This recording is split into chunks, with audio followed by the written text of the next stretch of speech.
C'est un événement organisé par des professionnels passionnés, pour des professionnels passionnés, qui donnent des échanges riches, nourris et passionnés. Si je devais inviter un de mes pairs à venir à cet événement, je lui indiquerais qu'il y a quand même des débats qui sont très intéressants, très pointus, avec des gens de bon niveau. Puis derrière, on a une occasion quand même de mettre en avant des innovations avec des belles entreprises de la région, au sens large du terme. Les forces, elles sont multiples. Les forces, elles sont en lien avec l'ouverture que de tels événements nous proposent, en fonction des thèmes choisis, toujours très en lien avec nos préoccupations de DRH. Et puis des forces qui se passent autour de ces événements, autour de ces interventions, de ces tables rondes, par la rencontre d'un réseau.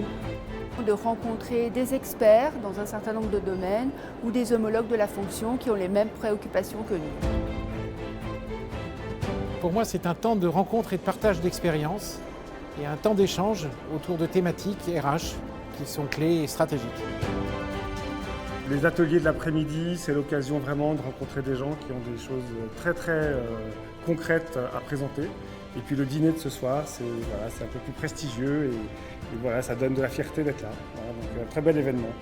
Cette candidature a été extrêmement enrichissante à la fois pour l'entreprise et pour les équipes parce que ça nous a amené à faire une introspection, à valoriser ce qu'on fait.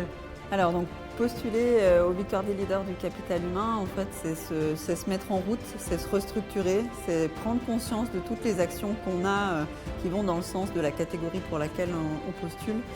Et voilà, ça permet à la fois de valoriser et de donner envie de poursuivre les actions et les démarches qu'on a entamées.